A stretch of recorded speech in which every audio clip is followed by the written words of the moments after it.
الحمد للہ وکفا والصلاة والسلام علی عباده الذین اصطفى خصوصاً علی افضلهم وخاتم النبیین محمد الامین وعلی آلہ وصحبہ اجمعین.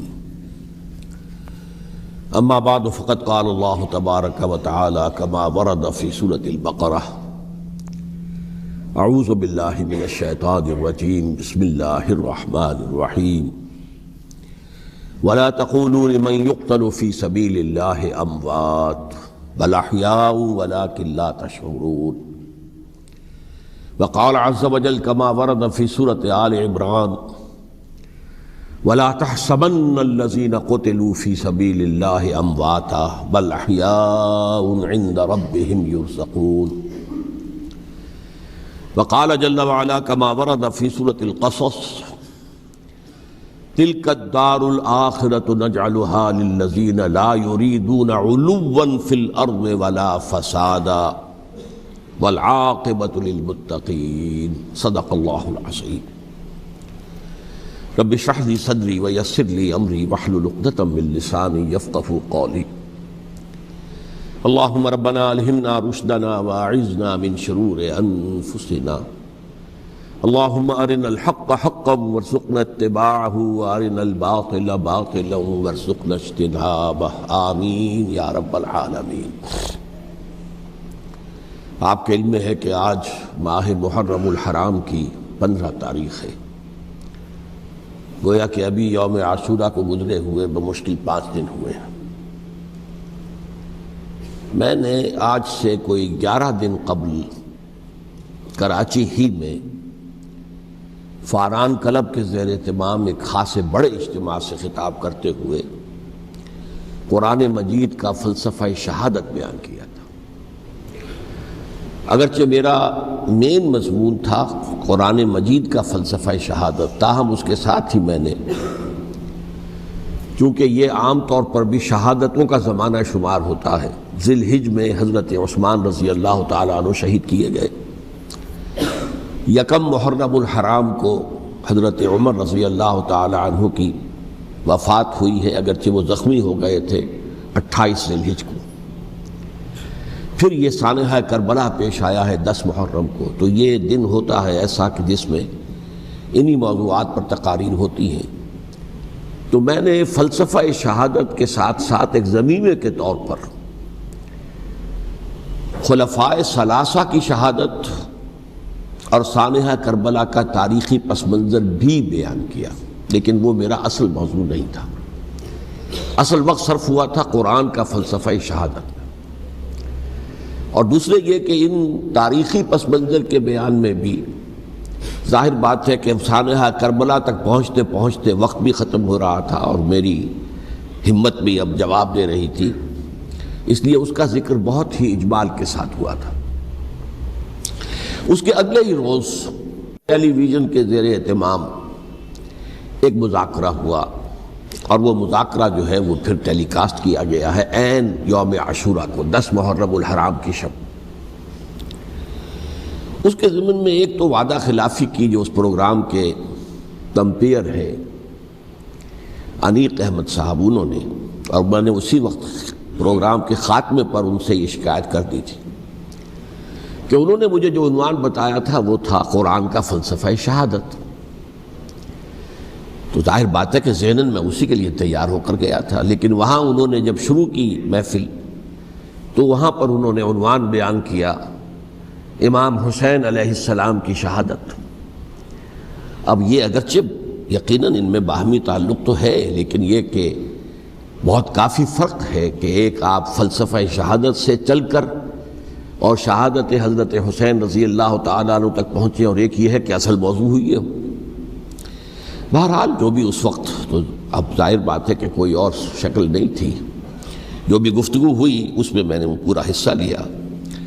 لیکن دوسری زیادتی انہوں نے یہ کی کہ اس میں سے میرے بیان کے بہت سے حصوں کو حذف کر دیا. اس کاٹ چھانٹ سے ایک تو میرا نقطہ نظر پورے طور پر قارئین یا ناظرین کے سامنے نہیں آ سکا، سامعین کے سامنے نہیں آ سکا، اور دوسرے اس سے کچھ مغالطے بھی پیدا ہوئے ہیں۔ تو میں نے یہ سوچا کہ اب یہاں اس جمعے میں میں ان کی وضاحت کر دوں، اسی لیے باصرار میں نے یہ موضوع رکھوایا کہ سانحہ کربلا کا تاریخی پس منظر کیا ہے۔ الحمدللہ کہ جہاں تک وہ مذاکرہ جو ان کے ریکارڈنگ روم میں اسٹوڈیو میں منعقد ہوا وہ بہت ہی پرامن، بہت اچھے انداز میں ہوا، اور اس میں کوئی یعنی یوں سمجھیے کہ زیادہ آرگیومنٹ جسے کہتے ہیں اس کی بھی ضرورت پیش نہیں آئی۔ عموماً تمام باتوں پر کنسنسس اور ایک طرح کا اجماع سامنے آیا، اور اس کا خاص سبب یہ ہے کہ میرے علاوہ سنی علماء میں سے تو مولانا احترام الحق تھانوی صاحب تھے، اور وہ بھی بہت صلح کل قسم کے آدمی ہیں، اور شیعہ حضرات میں سے جو دو حضرات تھے وہ بھی نہایت معقول، نہایت سنجیدہ اور نہایت شرافت اور مروت کا مجسمہ نظر آئے۔ ان میں سے ایک صاحب سے میری پرانی یاد اللہ ہے، علامہ ڈاکٹر قلب صادق، ان کا تعلق لکھنؤ سے ہے، اور یہ میرے اندازے میں پوری طریقے سے نہیں کہہ سکتا، اس وقت جو بر عظیم پاک و ہند میں نامور علماء ہیں اہل تشیع کے، ان میں سے یہ چوٹی کی شخصیت ہے، اس میں کسی شک و شبہ کی گنجائش نہیں، بہت مسلم عالم دین ہے، نہ صرف عالم دین ہے بلکہ ڈاکٹریٹ بھی انہوں نے کی ہوئی ہے۔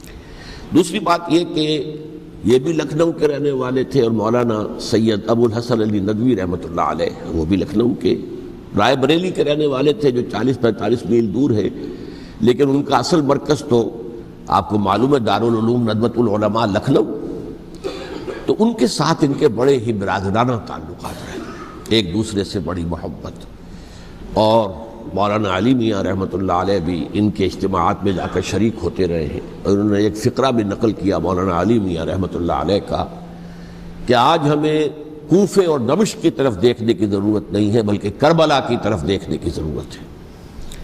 تو بہرحال مولانا علی میاں رحمۃ اللہ علیہ کے جو خاص تعلق تھا حضرت علی رضی اللہ تعالیٰ عنہ کی ذات کے ساتھ، اس پر تو ان کی ایک عظیم تصنیف جو ہے حضرت علی کی سیرت مطہرہ پر وہ خود دلالت کرتی ہے۔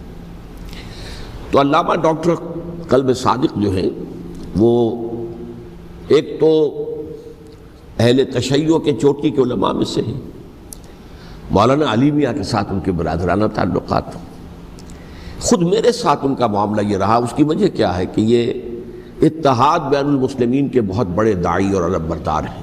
شیعہ سنی جو ہے منافرت اور مخاصمت کی بجائے چاہتے ہیں کہ مفاہمت ہو اور قرب ہو اور غلط فہمیوں کا ازالہ ہو، اسی وجہ سے ان کی خصوصی نظر عنایت مجھ پر رہی ہے۔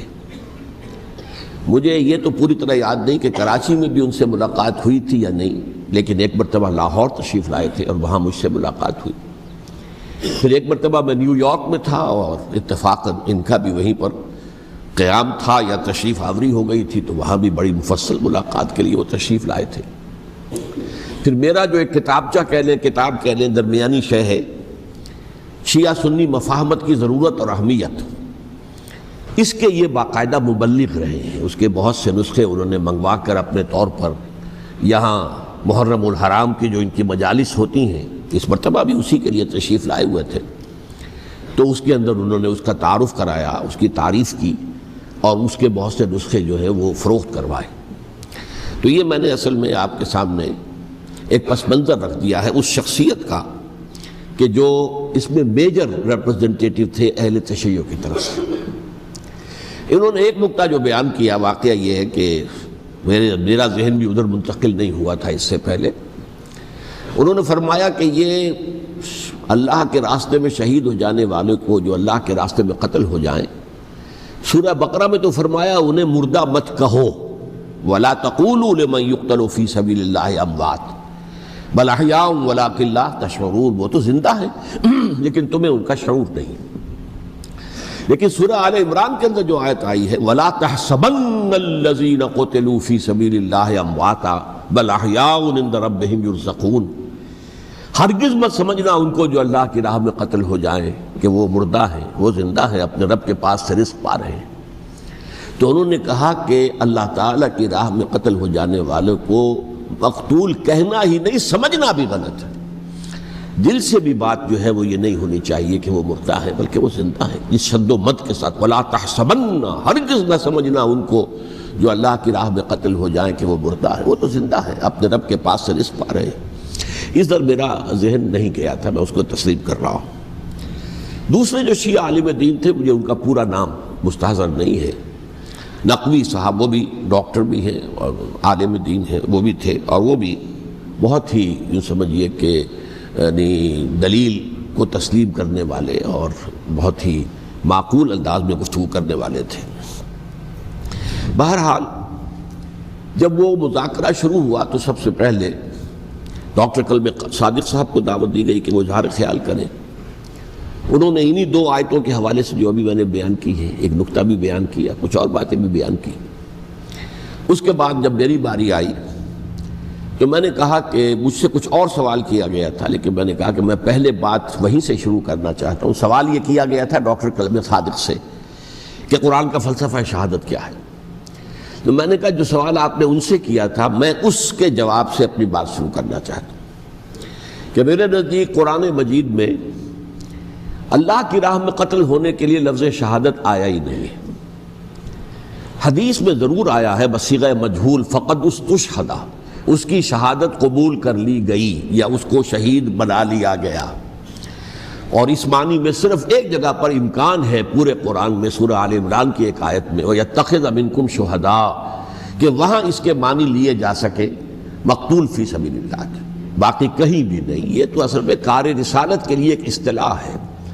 ہر رسول شاہد بن کر آیا، شہید بن کر آیا، یہاں دنیا میں وہ اپنے عمل سے، اپنے قول سے، انفرادی اجتماعی سطح پر حق کی گواہی دیتا رہا، اور قیامت کے دن کھڑے ہو کر پروزیکیوشن وٹنس کی حیثیت سے اپنی قوم کے خلاف گواہی دے گا کہ اللہ میں نے ان کے سامنے تیرا پیغام پہنچا دیا تھا، اب جو کچھ انہوں نے کیا اس کے ذمہ دار یہ ہے۔ دے کانٹ پلیڈ اگنورنس، وہ یہ نہیں کہہ سکتے کہ ہمیں معلوم نہیں تھا، ہمیں بتایا نہیں گیا تھا۔ بہرحال اس پر مجھے بڑی خوشی ہوئی جب علامہ نقوی صاحب نے اس نقطے کو بہت سراہا، اور انہوں نے تسلیم کیا کہ کچھ دنوں سے مجھے بھی یہ خیال ہو رہا تھا، یعنی یہ کہ یہ کوئی زیادہ پرانا خیال ان کا نہیں تھا۔ انہوں نے فرمایا کچھ دنوں سے مجھے بھی یہ خیال ہو رہا تھا کہ قرآن میں تو یہ لفظ شہید اور شہادت اس معنی میں ہے ہی نہیں۔ میرا گمان یہ ہے کہ چونکہ اس موضوع پر میں نے بہت تقریریں کی ہیں، سال ہر سال سے تقریریں کر رہا ہوں، قرآن کا فلسفہ شہادت کیا ہے، اور اس کے حوالے سے یہ کہ امت مسلمہ کا کیا فرض منصبی ہے، شہادت علی الناس کی کیا ذمہ داری ہے جو امت مسلمہ پر ہے۔ تو یہ تو میری دعوت قرآنی کے اہم مضامین میں سے ہے، تو ہو سکتا ہے کہ میری ہی کسی تقریر کی کوئی اڑتی ہوئی خبر ان کے کانوں تک پہنچی ہو، واللہ عالم، لیکن انہوں نے اس نقطے کو سراہا، اور مجھے اللہ کے فضل و کرم سے مجھے اس پر خوشی ہوئی کہ بجائے اس کے کہ وہ اس پر کوئی آرگیومنٹ کرتے، کوئی بحث و تبحیث کرتے، انہوں نے میری اس بات کو تسلیم کیا اور اس کی گویا کہ تائید کی۔ پھر میں نے عرض کیا کہ جہاں تک خلفائے ثلاثہ کی شہادت کا اور شہادت حسین یا سانحہ کربلا رضی اللہ تعالی عنہم اجمعین کا تعلق ہے، اصل میں اس کو نہیں سمجھ سکتے لوگ جب تک کہ ریولوشن اور کاؤنٹر ریولوشن کا فلسفہ سمجھ میں نہ آئے۔ جب کسی ملک میں، کسی خطہ ارضی میں کوئی انقلابی تحریک چل رہی ہوتی ہے، ظاہر بات ہے ابتدا میں تو انقلابی لوگ چند ہوتے ہیں، کمزور ہوتے ہیں، ضعیف ہوتے ہیں، ان سے کوئی خطرہ محسوس نہیں ہوتا، لیکن کشاکش کے دوران ایک وقت آ جاتا ہے کہ پھر جو مخالف انقلاب ہیں وہ یہ سمجھ بیٹھتے ہیں، سمجھ جاتے ہیں کہ اب ہماری پیش نہیں جا رہی، اب ہمارا بس نہیں چلے گا، لہذا سر جھکا دو۔ اسے پنجابی محاورے میں کہا جاتا ہے نیوی پاؤ، اس وقت تو وقت کو گزارو، اب اس کے بعد پھر کوئی موقع ملا تو دیکھیں گے کہ اس انقلاب کو ہم انڈو کر سکیں، کاؤنٹر ریولوشنری موومنٹس۔ یہ اصل میں فلسفہ سمجھ میں نہ آئے، اور ریولوشن کا فلسفہ سمجھ میں نہ آئے تو سیرت النبی سمجھ میں نہیں آ سکتی۔ منہج انقلاب نبوی میری کتاب ہے، اس کو پڑھیے تو سیرت کا وہ تجزیہ آپ کے سامنے آئے گا جو آپ کی آنکھیں کھول دے گا کہ سیرت کو ہم کیا سمجھتے رہے اور سیرت اصل میں ہے کیا۔ بہرحال یہ کاؤنٹر ریولوشنری موومنٹس تھیں کہ جب عرب میں حضور کو فیصلہ کن قوت حاصل ہو گئی تو جو بھی مخالفین تھے انہوں نے سر جھکا لیا، سرنڈر کیا، اسلام لے آئے، گویا کہ چھپ گئے اسلام کے لبادے میں۔ لیکن وہ تھے اسی طاق میں کہ پھر کبھی موقع ملے تو پھر ہم اس نظام کو دہو بالا کر دیں، تلپٹ کر دیں۔ یہ رد عمل سب سے پہلے خود عرب کے اندر پیدا ہوا، کیونکہ مشرکین عرب کو جب سورہ توبہ کی پہلی 6 آیات نازل ہوئی ہیں جن میں الٹیمیٹم دے دیا گیا کہ اب کسی مشرک قبیلے سے کوئی معاہدہ اللہ کا اور اس کے رسول کا نہیں ہوگا، تمہیں 4 مہینے کی مہلت دی جا رہی ہے، یا ایمان لے آؤ اور یا تمہیں قتل کر دیا جائے گا۔ یہ بہت سخت آیات ہے قرآن کی، سورہ توبہ کی ابتدائی 6 آیات۔ اور حضرت علی رضی اللہ تعالیٰ عنہ کا کہنا یہ ہے کہ آپ کو معلوم ہے کہ مصحف میں یہ واحد صورت ہے جس سے پہلے بسم اللہ الرحمن الرحیم نہیں لکھی بھی آپ کو نظر آتی، باقی 113 صورتوں کے شروع میں بسم اللہ الرحمن الرحیم ہے۔ تو کیا وجہ ہے یہاں کیوں نہیں ہے؟ حضرت علی کا فرمانا ہے کہ یہ صورت تو تلوار ہاتھ میں لے کر اتری ہے، اور بسم اللہ الرحمن الرحیم میں اللہ تعالیٰ کے 2 اسماء ہیں، الرحمن الرحیم، تو یہ گویا کہ اس سے متضاد صورتحال ہے کہ اب تمہارے لیے آخری موقع ہے، یا ایمان لے آؤ اور یا قتل کر دیے جاؤ۔ اس میں ایک تیسری گنجائش خود بخود نکلتی تھی، یا یہ ملک چھوڑ کر چلے جاؤ، اور ایسا بہت سے لوگوں نے کیا بھی، لیکن اکثر لوگوں نے گردن جھکائی۔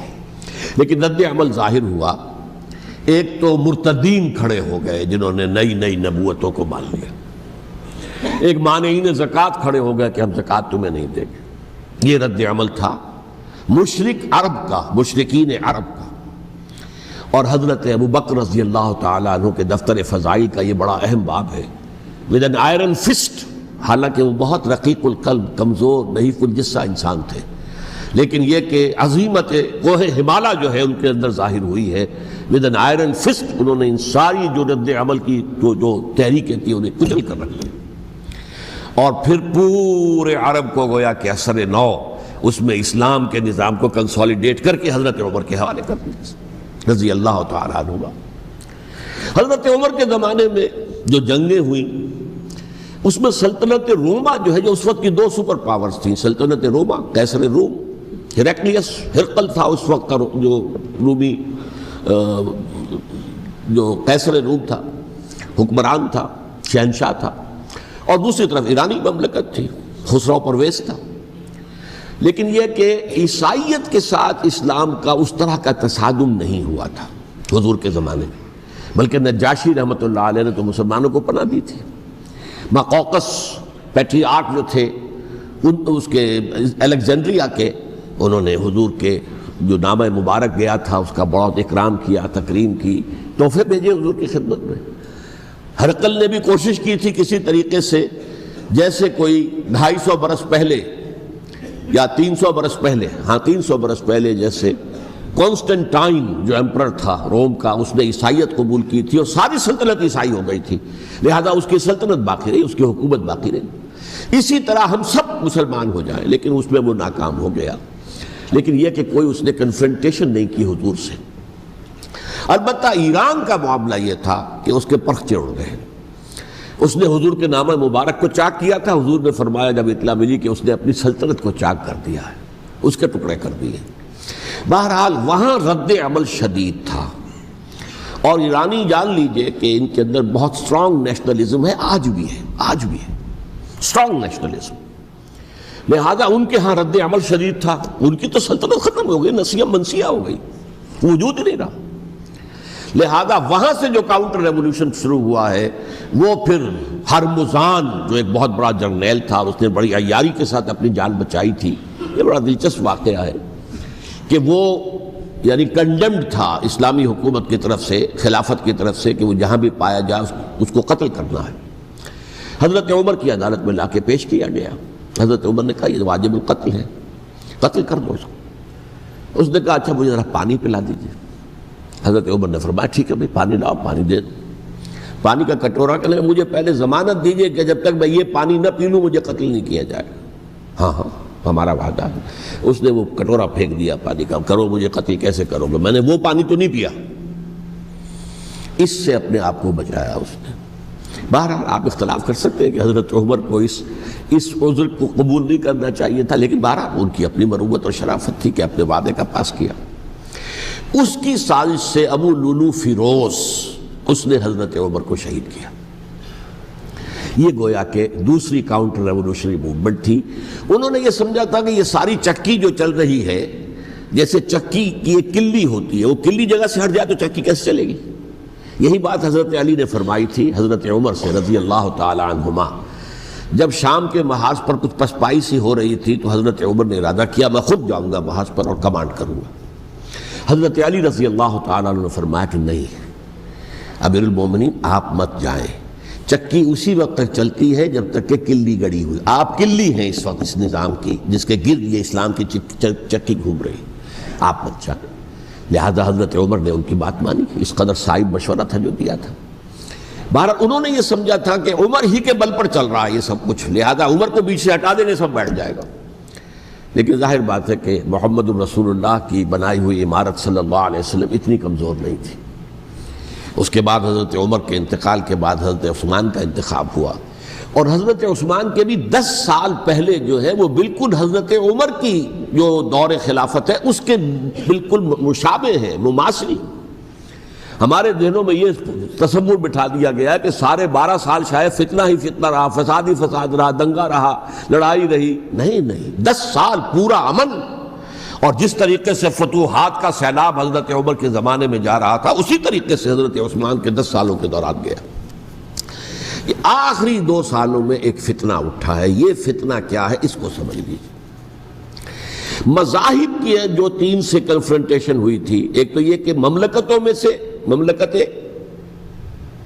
ہرقل، مملکت روم، مملکت ایران، رومی سلطنت کی 2 ٹانگیں مسلمانوں نے توڑ دی، شمالی افریقہ سے نکال دیا، مغربی ایشیا سے نکال دیا، لیکن یورپ میں وہ قائم تھا، اس کی سلطنت تھی، لیکن ایرانی سلطنت کا بالکل تیا پاچا ہو گیا، ختم ہو گیا۔ اسی طریقے سے 3 مذاہب سے کنفرنٹیشن ہوئی، مشرکین عرب سے، اس کا میں بیان کر چکا ہوں، ان کا پہلا وار حضرت ابوبکر کے عہد خلافت میں ہو گیا۔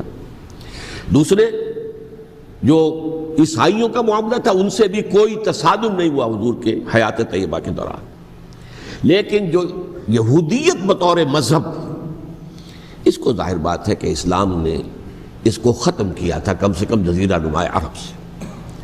مدینے میں 3 قبیلے تھے جو اپنی غداری کی وجہ سے اور اپنی صلح کو توڑنے کے جرم کی پاداش میں 2 نکالے گئے، اور تیسرا جو ہے اس کے تمام جو بھی جوان افراد تھے انہیں قتل کیا گیا۔ پھر خیبر پر حملہ کیا گیا اور خیبر کو جو ہے فتح کیا گیا، وہ یہودیوں کا بہت بڑا گڑھ تھا، اور جو مدینے سے نکالے گئے تھے وہ بھی وہیں جا کر مقیم ہو گئے تھے۔ تو اس اعتبار سے، اور پھر یہودی اپنے آپ کو سمجھتے تھے اللہ کی طرف سے دنیا میں جو نمائندہ جو ہے امت وہ ہم ہیں، اب انہیں معزول کر کے امت محمد کو وہاں پر کھڑا کر دیا گیا صلی اللہ علیہ وسلم۔ لہذا وہ بہت زیادہ جو سمجھیے ایگریوڈ، سب سے زیادہ جن کو گزند پہنچا ہے حضور کے دست مبارک سے، وہ یہودی تھے۔ لہذا ان کا جو رد عمل آیا ہے وہ ہے جس کے نتیجے میں حضرت عثمان شہید ہوئے، حضرت علی شہید ہوئے، حضرت حسین شہید۔ اب اس چیز کو اچھی طرح سمجھیے، یہ جو رد عمل ہے یہ ایک شخص کے ذریعے سے آیا، اور اسی لیے بعض لوگ یہ سمجھتے ہیں کہ یہ خامخواہ کی کہانی ہے، کیا ایک آدمی اتنا بڑا کام کر سکتا؟ عبداللہ ابن سبا ایک یہودی جو اسلام کا لبادہ اوڑھ کر حضرت عثمان کے عہد خلافت میں مدینے میں آ گیا، ٹھیک، اس کے بارے میں تو میں بعد میں عرض کروں گا، لیکن ایک شخص کیا کچھ کر سکتا ہے اس کی مثال بس دے دوں آپ کو۔ پہلے حضرت مسیح علیہ السلام کے پورے دین کو ایک شخص نے ختم کر دیا، سینٹ پال جسے دنیا جانتی ہے جس کے نام سے، توحید کو تثلیث میں بدل دیا۔ حضرت عیسیٰ علیہ السلام تو توحید کی تلقین کر کے گئے تھے، توحید ختم، تثلیث آ گئی، جس میں پہلے باپ ماں اور بیٹا تھے، اس کے بعد باپ بیٹا اور روح القدس ہو گئے، تثلیث۔ نمبر 2، شریعت موسوی کو ساقط کر دیا، لہذا اب پالزم جو ہے، کرسچینٹی نہیں رہی، وہ حضرت عیسیٰ کو کہہ کر گئے تھے کہ شریعت موسوی تم پر لاگو رہے گی، نافذ رہے گی، ساقط کر دیا۔ نمبر 3، اس نے عیسائیت کے دائرہ تبلیغ کو وسیع کر دیا، جنٹائلز یا گوئمز کے اندر بھی، غیر یہودیوں میں، حالانکہ حضرت مسیح کہہ کر گئے تھے کہ تمہیں صرف یہودیوں سے خطاب کرنا ہے، اور میں صرف اسرائیل کے گھرانے کی کھوئی ہوئی بھیڑوں کی تلاش میں آیا۔ اب آپ دیکھیے حضرت مسیح کے فوراً بعد اور حضرت مسیح کی زندگی کے دوران جب تک کہ وہ موجود تھے، وہ بدترین دشمن تھا حضرت مسیح علیہ السلام کا۔ بعد میں لبادہ اوڑھا، اور یہ کہ مجھے مکاشفہ ہوا ہے، مکاشفے میں مسیح سے میری ملاقات ہوئی ہے، میں ان پر ایمان لے آیا ہوں، اور پھر اس نے اپنے زہد اور دینداری کا جو بھی فراڈ تھا اس کے نتیجے میں اپنی حیثیت بنا لی، دین مسیحی کو بالکل ختم کر دیا۔ آج کہاں ہے وہ دین مسیحی؟ دی 100 کے مصنف نے بھی صاف لکھا ہے کہ جب تک حضرت مسیح دنیا کے اندر موجود تھے عیسائیت کی حیثیت یہودیت نے ایک فرقے سے زیادہ نہیں تھی، یہودیوں کا ایک فرقہ، ایک جماعت بس۔ یہ سینٹ پال ہے جس نے اسے ایک مستقل مذہب کی حیثیت اختیار کی ہے۔ So it should be called Paulism، اور یہ ایک آدمی کا کارنامہ۔ اسی طریقے سے یہ تو ہو گیا حضرت مسیح کے فوراً بعد، رفع سماوی کے فوراً بعد۔ 1500 برس کے بعد ایک تحریک چلی ہے یورپ کے اندر، اصلاح مذہب، اور اس کی پشت پر بھی یہودی ذہن تھا۔ یہودی ذہن نے عیسائیت کو 2 حصوں میں تقسیم کر دیا، کیتھولک اینڈ پروٹیسٹنٹس، اور پروٹیسٹنٹس کو اپنا اعلی کار بنایا۔ یہ ایک علیحدہ مضمون ہے جس پر میں تفصیل میں نہیں جانا چاہتا، میری کتاب بھی موجود ہے اس موضوع پر، سابقہ اور موجودہ مسلمان امتوں کا ماضی، حال و مستقبل، اس میں نے تفصیل بیان کی۔ یہ جو تقسیم ہوا ہے تو وہ پہلی بات ایک یہودی، جیسے کہ علامہ اقبال نے، مارکس بھی تو ایک یہودی تھا نا، تو ابلیس کی مجلس شورا میں بڑا پیارا شعر ہے، وہ یہودی فتنہ گر، وہ روح مصدق کا بروز، ہر قبا ہونے کو ہے اس کے جنون سے چاک چاک۔ یہ ایک یہودی فتنہ گر مارکس نے وہ تصور دنیا کو دیا جس نے عظیم انقلاب برپا کیا روس کے اندر، بولشوک ریولوشن، اور جو پھر آدھی دنیا تک پھیل گیا۔ آج سے 50 سال پہلے امریکہ کانپتا تھا، روس کے سامنے کھڑا ہوا کانپ رہا تھا، اس لیے کہ روس سائنٹیفک ترقی میں امریکہ سے بہت آگے تھا، اس کے ایسٹروناٹس پہلے گئے ہیں خلا کے اندر، امریکہ تو بہت پیچھے تھا۔ بہرحال اس نے جس طریقے سے USSR کا خاتمہ کرایا ہے وہ ایک علیحدہ بات ہے، میں اس وقت اس طرف نہیں جانا چاہتا، لیکن جان لیجئے کہ وہ ایک شخص کا کارنامہ، وہ یہودی فتنہ گر، وہ روح مصدق کا بروز، ہر قبا ہونے کو ہے اس کے جنون سے تار تار۔ اسی طرح وہ عبداللہ ابن سبا یہودی فتنہ گر۔ آج اہل تشیع میں سے بعض حضرات کہتے ہیں کہ یہ عبداللہ ابن سبا یہ تو افسانوی شخصیت ہے، اس کی حقیقت کوئی تھی ہی نہیں، حالانکہ ان کی اپنی کتاب میں رجال کشی کے اندر اس کا ذکر موجود ہے، اور یہ بھی موجود ہے کہ حضرت علی رضی اللہ تعالیٰ عنہ نے اپنے عہد خلافت میں اسے زندہ جلوایا ہے۔ اس کی وجہ کیا تھی؟ یہ آیا مدینے کے اندر اسلام کا لبادہ اوڑھ کر، اس نے چند عقیدوں کی اشاعت شروع کی۔ سب سے پہلے حضرت علی تو خدا ہیں، گاڈ انکارنیٹ، اوتار کا تصور، جیسے ہندوؤں میں ہے رام چندر جی خدا کا اوتار، اور عیسائیت میں بھی پہلے گاڈ انکارنیٹ کا تصور تھا کہ حضرت مسیح خدا کا اوتار ہے، انکارنیشن آف گاڈ۔ تو اس نے کہا کہ حضرت علی تو خدا کا اوتار ہے، خدا ہے۔ نمبر 2، اس نے کہا کہ ہر نبی کا ایک وصی ہوتا ہے جس کے حق میں وہ وصیت کرتا ہے، تو حضور صلی اللہ علیہ وسلم کے وصی حضرت علی ہیں، لہذا خلیفہ تو اول روز سے حضرت علی ہیں، حضرت ابو بکر، حضرت عمر، حضرت عثمان یہ تو غاصب ہیں، اور حضرت عثمان کی خلافت تھی اس وقت تو خاص طور پر۔ پھر اس نے جو قبائلی عصبیت تھی اسے بھڑکایا۔ پرانی جو عصبیت چل رہی تھی قریش کے اندر، وہ 2 گھرانے ایک دوسرے کے مد مقابل تھے۔ دیکھیے، ایک ہوتا ہے قبیلہ، ایک ہوتا ہے گھرانہ۔ ہمارے پنجاب میں ایک قبیلہ ہے وٹو قبیلہ، اس کے گھرانے بہت سے، مانے کے، لالے کے، سجے کے، شامت کے، یعنی کوئی لالا تھا ان میں سے بڑا، ان کے بیٹے ہو گئے لالے کے، ان کی اولاد، خاندان یہ کہلاتے ہیں۔ قبیلہ ایک، یہ وٹو قبیلہ۔ تو قبیلہ تھا قریش، اس میں گھرانے بہت تھے، بنو ہاشم، بنو امیہ، بنو تیم، بنو عدی، یہ بہت سے گھرانے تھے۔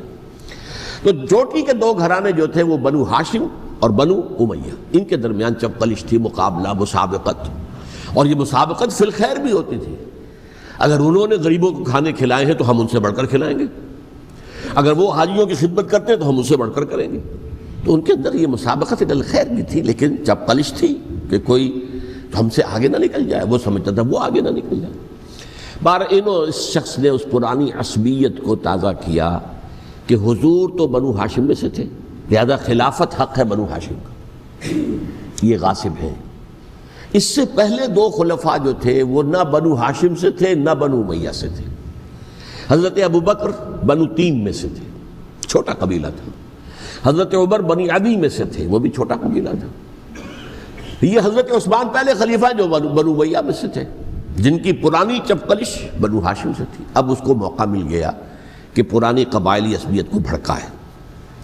یہ ہے اصل میں اس فتنے کا پس منظر عبداللہ ابن سبا نے جو آ کر پھیلایا ہے، اور اس کی تفصیل میں اس وقت میں نہیں جا سکتا، کیسے یہ فتنہ پروان چڑھا، کیا انہوں نے اسٹریٹجی اختیار کی، کہ یہ کیا کرتے تھے، گروہ بنا کر بھیجتے تھے لوگوں کو، کوفے میں جاؤ تو وہاں پر دمشق کے گورنر کے خلاف اور مصر کے گورنر کے خلاف الزامات لگاؤ، اس نے یہ کیا، وہ غبن کر گیا، وہ یہ کر گیا، وہ خیانت کر رہا ہے، وہ رشتہ داروں کو پال رہا ہے، اور عثمان کے خلاف بھی تقریریں کرو رضی اللہ تعالیٰ عنہ۔ دمشق میں جاؤ تو کوفے کے گورنر کے خلاف، کیونکہ دمشق کے گورنر کے خلاف بات کرو گے تو لوگوں کو معلوم ہوگا کہ یہ جھوٹ بول رہے ہیں، لیکن یہ کہ وہاں تو تم بات کرو کوفے کے گورنر کے خلاف اور مصر کے گورنر کے خلاف اور حضرت عثمان کے خلاف۔ مصر میں جاؤ تو بات کرو کوفے کے اور شام کے گورنر کے خلاف اور حضرت عثمان کے خلاف۔ یہ انہوں نے ایسا اٹھایا، اور اس زمانے میں آپ کو معلوم ہے ذرائع رسل و رسائل تھے نہیں، نہ اس فتنے کی پتہ چل سکا جب تک کہ وہ فتنہ جو ہے پوری طرح برگ و بار لا کر تراور درخت نہیں بن گیا۔ اس کے نتیجے میں حضرت عثمان رضی اللہ تعالیٰ عنہ شہید ہوئے، اور خلیفہ پھر حضرت علی رضی اللہ تعالیٰ عنہ کو انہی سوائیوں نے، جنہوں نے گھیراؤ کیا تھا، جنہوں نے حضرت عثمان کو شہید کیا ہے، یہی حضرت علی رضی اللہ تعالیٰ عنہ کے ارد گرد ہو گئے۔ اور حضرت علی رضی اللہ تعالیٰ عنہ بھی نہیں چاہتے تھے خلافت کی بیعت لینا، لیکن آخر کیا کرتے؟ کیا وہ امت کو بغیر خلیفہ کے چھوڑ دیتے؟ حضرت زبیر سے کہا گیا، انہوں نے نہیں مانا، رد کر دی بات۔ حضرت طلحہ سے کہا گیا، انہوں نے نہیں مانا۔ حضرت علی سے کہا گیا، اب عشرہ مبشرہ میں سے یہی تو تھے نا، لہذا انہوں نے تسلیم کر لیا، خلافت ہو گئی۔ لیکن اس کے بعد جو خانہ جنگی ہوئی ہے، اس خانہ جنگی کے نتیجے میں نوٹ کر لیجئے کہ 1,00,000 کے قریب مسلمان ایک دوسرے کی تلواروں اور نیزوں اور برچھیوں اور تیروں سے ختم ہو گئے، ہلاک ہو گئے۔ یہ ہماری تاریخ کا تاریک ترین باب ہے۔ 5 سال، 4.5 سال حضرت علی کی خلافت کے، اور 6 مہینے حضرت حسن کی خلافت کے رضی اللہ تعالیٰ عنہ۔ اس سے کیا ہوا کہ ایک طرف تو اسلام کی جو توسیع ہو رہی تھی، تھمتا نہ تھا کسی سے سیل رواں ہمارا، وہ سیلاب رک گیا، انٹرنل سیبوٹاج ہو گئی نا، اب تو اندر ہی آپس ہی میں اگر دست و گریبان ہو گئے تو باہر اب کیا توسیع کرتے ہیں، وہ توسیع کا عمل رک گیا۔ اور یوں سمجھیے کہ جیسے ٹرک اگر کبھی چل رہا ہو، بھرا ہوا ہو، لوڈڈ، اور وہ چڑھائی چڑھ رہا ہو، تو اگر کہیں موشن ٹوٹ جائے، ٹرک کو رکنا پڑے، تو ڈرائیور کے جان پر بن جاتی، اس لیے کہ اس کو دوبارہ سٹارٹ کرنا، اور جبکہ وہ چڑھائی پر ہے، انکلائن پر ہے، آسان کام نہیں ہوتا، خطرہ ہوتا ہے وہ پیچھے جو ہے وہ نہ جائے۔ اور پہاڑی علاقوں میں آپ کو معلوم ہے ذرا پیچھے چلے جانے کا مطلب جو ہے بہت خطرناک جو ہے نتیجہ نکل سکتا ہے۔ بہرحال حضرت علی رضی اللہ تعالیٰ عنہ نے اپنے خلافت میں ایک کام یہ کیا، اب اس کی کیا مصلحتیں تھیں یہ تو انہی کے علم میں ہوگا، ہم قیاس کر سکتے ہیں، اور میں اس تک میں نہیں جانا چاہتا۔ ابھی تک خلافت کا مرکز تھا مدینہ منورہ، حضرت ابوبکر، حضرت عمر، حضرت عثمان، وہیں جہاں حضور صلی اللہ علیہ وسلم رہے تھے اور جہاں پر کہ حضور مدفون تھے۔ لیکن حضرت علی نے اپنا مرکز جو ہے وہ کوفہ بنا دیا۔ اچھا، اس کی ایک ظاہری وجہ یہ سمجھ میں آتی ہے کہ اسلام کا جو پھیلاؤ ہو گیا تھا، وہ سلطنت اتنی وسیع ہو گئی تھی کہ مدینہ منورہ بہت جنوب میں اور بڑے صحرا کو عبور کر کے جانا ہوتا تھا۔ کوفہ جبکہ ایسی مقام پر تھا کہ جہاں سے مشرقی راستہ جا رہا ہے ایران کو، عراق کے اندر تو ہے وہ شہر کوفہ، اور پھر ایران اور خراسان اور ہندوستان کو راستہ جا رہا ہے، وہیں سے شمال کی طرف جا رہا ہے، شام کی طرف اور ترکی کی طرف، اور وہاں سے پھر یہ کہ مغربی افریقہ کو بھی کنٹرول کرنا، جو شمالی افریقہ کو، وہ بھی آسان تھا۔ بہرحال حضرت علی نے کوفہ کو اپنا مرکز بنایا، اور نتیجہ یہ ہوا کہ سبائیوں کا بھی مرکز وہی بن گیا، چونکہ انہوں نے اپنے آپ کو گردا گرد رکھا حضرت علی کے رضی اللہ تعالیٰ عنہ۔ اب ظاہر بات ہے کسی پرٹیکولر پرسن کے خلاف تو کوئی مقدمہ موجود تھا نہیں، بلکہ جب جنگ جمل ہو رہی تھی، ابھی جنگ نہیں ہوئی تھی، حضرت عائشہ، حضرت طلحہ، حضرت زبیر وہ لے کر آئے تھے لشکر اس مطالبے کے لیے کہ حضرت عثمان کے قاتلوں کو سزا دی جائے، قصاص لیا جائے۔ حضرت علی رضی اللہ تعالیٰ عنہ سے گفت و شنید ہو رہی تھی، حضرت علی جو ہے اس پر آمادہ ہو گئے کہ ٹھیک ہے، میں جو بھی قاتلین عثمان ہیں ان کو گرفتار کر کے سزا دوں گا۔ عین اسی وقت کوفے کی مسجد کے اندر جو ہے 10,000 کا مجمع کھڑا ہو گیا، ہم سب قاتل عثمان ہیں، لو ہم سے بدلہ کہاں سے لوگے. اور انہوں نے کیا کیا, جاتے ہی جنگ چھیڑ دی. اور جب چھڑ جائے تو یا مرو یا مارو, اس کے سلاوہ تو کوئی چارہ کار ہوتا ہی نہیں. ایک رات میں 10,000 مسلمان شہید ہوئے, جن میں 2 عشرہ مبشرہ میں سے حضرت زبیر اور حضرت طلحہ رضی اللہ تعالیٰ. تو یہ صورت تھی, سبائیوں نے گھیراؤ کیا حضرت علی کا رضی اللہ تعالیٰ. حضرت معاویہ دعوے دار نہیں تھے خلافت کے, قطعاً نہیں. ان کا صرف ایک دعویٰ تھا, اور وہ یہ تھا کہ عثمان کے قاتلوں کو گرفتار کرو, یا خود سزا دو یا ہمارے حوالے کرو, ہم اس سے قصاص لیں گے. اس لیے کہ قبیلہ بنو امیہ کا تھا اور حضرت امیر معاویہ بنو امیہ میں سے, تو ایک خاندانی طور پر جو ہے ہم قصاص لیں گے ان سے جنہوں نے قتل کیا ہے حضرت عثمان کو. لیکن یہاں ظاہر بات ہے کہ حضرت علی رضی اللہ تعالیٰ عنہ کی طرف سے مطالبہ یہ ہوتا تھا, تم پہلے میری بیعت کرو, میرے ہاتھ مضبوط کرو تاکہ میں ان کے خلاف کوئی اقدام کر سکوں. لیکن انہیں یہ اندازہ تھا کہ اگر میں نے بیعت کی تو ظاہر بات ہے کہ حضرت علی تک پہنچنے سے پہلے مجھے گردن بڑھا دیں گے یہ لوگ, اس لیے کہ سبائی جو ہے وہ آپ کو گھیرے ہوئے. بہرحال ایک عجیب الجھاؤ, ایک ڈائلیما تھا جس کی وجہ سے یہ جنگ چلتی رہی. اور حضرت علی رضی اللہ تعالیٰ عنہ کو انہی کے شیعان علی ہی کے اندر سے وہ جماعت علیحدہ ہوئی تھی جس کو ہم خوارج کے نام سے جانتے ہیں, اور ایک خارجی ملجم ابن ملجم ہی نے حضرت علی کو شہید کیا رضی اللہ تعالیٰ عنہ. پھر حضرت حسن رضی اللہ تعالیٰ عنہ, اب دیکھیے کس قدر صحیح بات تھی جو حضرت علی رضی اللہ تعالیٰ عنہ نے فرمائی جب ان سے کہا گیا کہ کیا ہم آپ کے بیٹے حسن کے ہاتھ پر بیعت کر لیں رضی اللہ تعالیٰ عنہ. فرمایا نہ میں تمہیں اس کا حکم دیتا ہوں نہ میں اس سے روکتا ہوں, یہ تمہارا معاملہ ہے. امرہم شورا بینہم, تم اپنے باہمی مشورے سے جو فیصلہ کرو گے ٹھیک ہے, میں نہ حکم دیتا ہوں نہ روکتا ہوں. اس کا کیا مطلب ہے؟ باپ کے بعد بیٹے کی خلافت ہرگز حرام نہیں ہے, ورنہ کہتے کیسے ہو سکتا ہے میرا بیٹا, نہیں یہ نہیں کہا آپ نے. حضرت عمر سے بھی کہا گیا تھا کہ اپنے بیٹے کو نامزد کر دیں, عبداللہ ابن عمر کو, تو انہوں نے جواب میں کیا کہا, اسے تو طلاق دینی بھی نہیں آتی. انہوں نے اپنی کسی زوجہ کو طلاق دی تھی اور اس میں جو صحیح ترین طریقہ ہے وہ اختیار نہیں کیا تھا, انہیں طلاق دینی تک نہیں آتی تو میں اسے خلیفہ بنا دوں. یہ نہیں کہا تھا کہ باپ کے بعد بیٹا خلیفہ نہیں ہو سکتا, یہ تو نہیں تھا, کہیں حرام نہیں ہے, نہ کتاب و سنت میں, نہ کوئی حدیث ہے, نہ کہیں قرآن مجید میں. تو حضرت علی نے بھی فرمایا رضی اللہ تعالیٰ, نہ میں روکتا ہوں نہ حکم دیتا ہوں, یہ تمہارا اپنا معاملہ ہے. بہرحال حضرت حسن رضی اللہ تعالیٰ عنہ نے حضرت امیر معاویہ سے صلح کر لی, خلافت ان کے سپرد کر دی. دیکھیے میں حضرت ابوبکر, حضرت عمر, حضرت عثمان, حضرت علی کے ساتھ حضرت حسن کے دور خلافت کو بھی خلافت راشدہ میں سے سمجھتا ہوں. اور تبھی 30 سال پورے ہوتے ہیں اس حدیث کے مطابق کہ حضور نے فرمایا خلافت 30 برس رہے گی, پھر ملوکیت آ جائے گی. تو حضرت حسن کا بہت بڑا کارنامہ یہ ہے کہ اس خانہ جنگی کا دروازہ بند کر دیا, اور یہ پیشن گوئی تھی حضور کی صلی اللہ علیہ وسلم حضرت حسن کو جب بچے تھے حضور کے انتقال سے پہلے, میرا یہ بیٹا مسلمانوں کے 2 گروہوں میں صلح کرائے گا, یہ حضور کی پیشن گوئی تھی. اور وہ پیشن گوئی حضرت حسن کے علم میں بھی ہوگی یقیناً. بہرحال انہوں نے صلح کی حضرت امیر معاویہ کے ساتھ رضی اللہ تعالیٰ عنہ, خلافت ان کے حوالے کر دی, اور کچھ شرائط تھیں طے ہو گئی. اللہ خیر صلی. حضور کی تو یہ پیشن گوئی جو ہے صحیح ثابت ہوئی کہ میرا یہ بیٹا مسلمانوں کے 2 بڑے گروہوں کے درمیان صلح کرا دے گا. اور سبائیوں نے انہیں تانے دیے, یا عار المومنین, اے مومنوں کے لیے موجب عار, موجب شرم, تم نے بزدلی دکھائی ہے, تم نے امیر معاویہ کو خلیفہ تسلیم کر لیا, تم نے بزدلی دکھائی. معاذ اللہ ثم معاذ اللہ ثم معاذ اللہ. اب میں کچھ باتیں حضرت امیر معاویہ کے بارے میں کہنا چاہتا ہوں, اس لیے کہ وہاں اس میں میں نے حضرت معاویہ کے بارے میں یہ تو بہت شدت کے ساتھ کہا تھا, اور میں اب بھی اس پر قائم ہوں اور پوری طریقے سے قائم ہوں. میرا مستقل موقف یہی ہے کہ حضرت معاویہ رضی اللہ تعالیٰ عنہ کے دور خلافت کو ہم خلافت راشدہ میں شامل نہیں سمجھتے, اہل سنت میں سے کوئی بھی نہیں سمجھتا.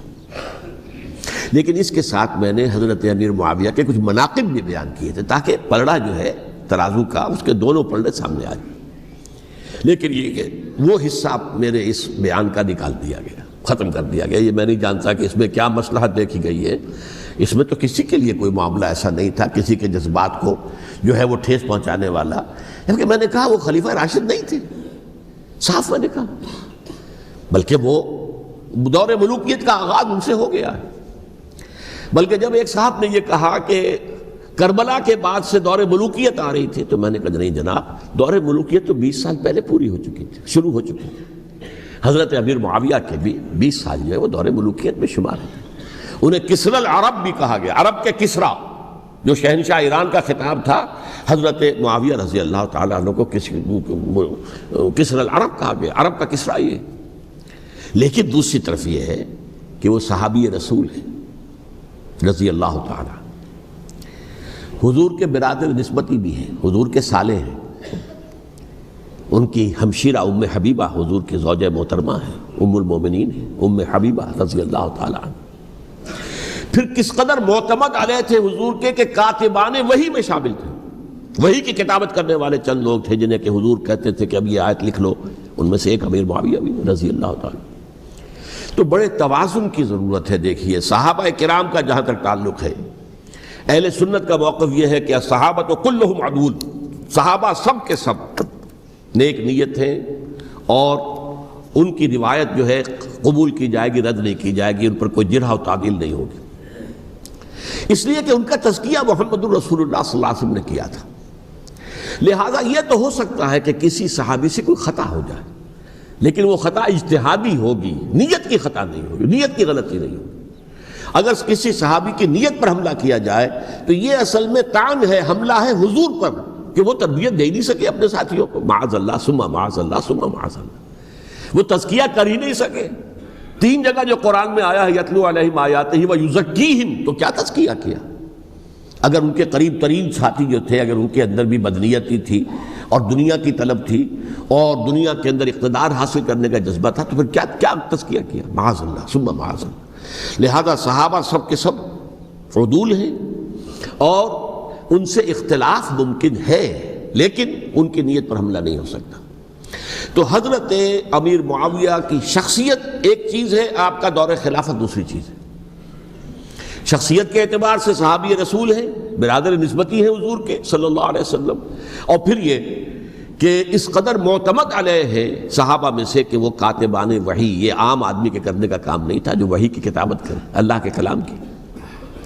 البتہ یہ ہے کہ جیسا کہ میں نے عرض کیا، ان کا دور خلافت راشدہ نہیں ہے، وہ ملوکیت کا دور ہے۔ یہ میں نے جیسا کہ عرض کیا، میں نے ایک صاحب نے جب یہ کہا کہ ملوکیت شروع ہو رہی تھی، میں نے کہا شروع نہیں ہو رہی تھی، ملوکیت تو 20 سال پہلے شروع ہو چکی تھی۔ اسی طریقے سے ایک صاحب نے کہا تھا کہ اسلام کو قائم کرنے کے لیے حضرت حسین میدان میں آئے، میں نے کہا یہ بھی غلط ہے، اسلام تو 60 سال پہلے قائم ہو چکا تھا، نبی اکرم صلی اللہ علیہ وسلم کے دستے مبارک سے اسلام قائم ہو گیا، جاء الحق وزهق الباطل ان الباطل کان زہوقا، پھر 30 برس تک وہ کامل شکل کے اندر قائم رہا۔ تو اسلام جو ہے وہ جو ہے در حقیقت اب قائم کرنے والی بات نہیں تھی، البتہ اس کے اندر زوال شروع ہو گیا تھا، اس زوال کے عمل کو روکنے کے لیے حضرت حسین میدان میں آئے۔ یہ ایک چیز کو صحیح تاریخی پرسپیکٹو میں رکھنا، تو جس طرح سے دین کو قائم کرنے کے لیے دیکھیں، قائم تو کیا محمد رسول اللہ صلی اللہ علیہ وسلم والذین معہ رضی اللہ تعالیٰ عنہ، انہوں نے کیا تھا۔ ہاں اب جو ہے وہ اپنی اس شاندار حیثیت سے نیچے گرنے لگا تھا، وہ میں بعد میں عرض کروں گا کہ میں نے اسے کیا عرض کیا تھا کہ یہ اس زوال کو روکنے کے لیے کسی طریقے سے یہ اپنی اصل حقیقت میں قائم رہے، یہ حضرت حسین رضی اللہ تعالیٰ عنہ کی سعی تھی۔ اچھا، حضرت امیر معاویہ کے جو 20 سال ہیں وہ پورے امن، سکون، اطمینان، کوئی جھگڑا، کوئی فساد، کوئی اختلاف، کوئی باہمی فانت جنگی، کچھ نہیں، 20 سال۔ یہ بھی تاریخ کی بڑی چشم کشا حقیقت ہے جو عام طور پر لوگوں کے علم میں نہیں ہے۔ سبائی بھی دبکے رہے، حضرت امیر معاویہ کی حکومت اتنی مضبوط تھی، کنٹرول، کہ ان کو کچھ سر اٹھانے کا موقع نہیں ملا، موجود تھے، دبکے رہے۔ جیسا کہ میں نے کہا، ریولوشن کے آخری مرحلے پر آ کر جو مخالفین ہیں وہ دب جاتے ہیں کہ پھر دیکھیں گے موقع ملے گا تو پھر لیں گے ان سے حساب کتاب۔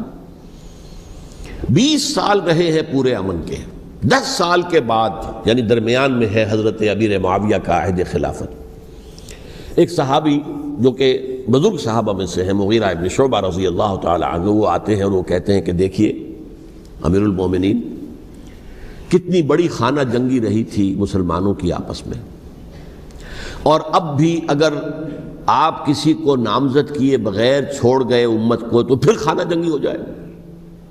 1 لاکھ اس وقت جو ہے وہ ہلاک ہوئے تھے، نہ معلوم اب کتنے ہلاک. لہٰذا آپ اپنی زندگی ہی میں نامزد کر دیجئے کسی کو خلیفہ، ولی عہد بنا دیجئے. حضرت امیر معاویہ نے ابتداءً جو ہے انکار کیا نہیں، لیکن ان کے دلائل ایسے تھے وزنی، اور میں سمجھتا ہوں کہ وہ بات صحیح تھی جو مغیرہ ابن شعبہ نے کہی، اس لیے کہ اب صحابہ کرام میں سے جو کبار صحابہ تھے وہ تو سب دنیا سے رخصت ہو چکے تھے. اب تو یا صغار صحابہ رہ گئے تھے جو حضور کے زمانے میں بچے تھے، حضرت حسن، حضرت حسین، عبداللہ ابن زبیر، یہ بچے ہی تھے نا، یا تو وہ تھے، اور یا بالکل نو مسلم تھے. اور نو مسلموں میں بڑی تعداد وہ تھی جو ایرانیوں کی تھی، شامیوں کی تھی، ادھر کی تھی، ادھر کی تھی. تو ان کو تو ظاہر بات ہے کہ تربیت نبوی سے کیا خلافت راشدہ سے بھی اکثر و بیشتر کو کوئی حصہ ملا ہی نہیں تھا. تو اس صورت میں اب وہ اعلیٰ ترین معیار پر حکومت کے نظام کو قائم کرنا ممکن نہیں ہے. کوئی قبائلی عصبیت جب تک حکومت کی پشت پر نہیں ہوگی حکومت مستحکم نہیں ہوگی. یہ گویا کہ ایک جس کو کہتے ہیں کہ حقیقت بینی، واقعیت پسندی، ایک آئیڈیلزم ہے اور ایک ریئلزم ہے کہ آپ فیکٹس آن دی گراؤنڈ کو غور کریں، سوچیں اس کے اوپر اور پھر کوئی فیصلہ کریں. اس اعتبار سے پھر حضرت امیر معاویہ نے بات مان لی اور بیعت لے لی لوگوں سے حضرت یزید کے لیے کہ یہ خلیفہ ہوں گے میرے بعد. اس کو ولی عہدی کہتے ہیں. اچھا، اس وقت 5 افراد ایسے تھے کہ جنہوں نے اس سے اختلاف کیا. یہ بات بہت اہم ہے. میرا کتابچہ ہے سانحہ کربلا، اس کے کچھ نسخے آج یہاں ہوں گے، آپ لوگ پڑھیے اسے غور سے اور پھیلائیے تاکہ حقیقت سامنے آئے. 5 افراد کون تھے جو ہونے چاہیے؟ ابو بکر فوت ہو گئے، ان کے بیٹے عبد الرحمن ابن ابی بکر. عمر فوت ہو گئے، ان کے بیٹے عبداللہ ابن عمر. عباس فوت ہو گئے، ان کے بیٹے عبداللہ ابن عباس. زبیر فوت ہو گئے، ان کے بیٹے عبداللہ ابن زبیر. اور حضرت حسن جو ہے ان کا انتقال ہو چکا تھا، حضرت علی کے بیٹے حضرت حسین رضی اللہ تعالیٰ عنہ مجمعین. حضرت حسن کے بارے میں ایک فریق کا کہنا یہ ہے کہ انہیں زہر دے کر ہلاک کیا گیا. اہل تشیع کا قول یہ ہے، جبکہ اہل سنت کہتے ہیں کہ نہیں، وہ اپنی جو بھی طبی موت تھی اس سے ان کی وفات. لیکن میں اس میں نہیں جانا چاہتا، اس لیے کہ یہ مائکرو ہسٹری جو ہے نا، وہ تو ایک ایک واقعے کے لیے ادھر کی روایات کیا، ادھر کی کیا ہیں، ان کے پاس کیا دلائل، ان کے پاس یہ تو کسی ریسرچ اسکالر کا موضوع ہے، میرا موضوع نہیں ہے. لیکن بہرحال یہ 5 حضرات تھے جنہوں نے ولی عہدی کی بیعت نہیں کی. لیکن حضرت معاویہ اتنے حلیم الطبع انسان تھے، انہوں نے جبر نہیں کیا، کوئی تشدد نہیں کیا.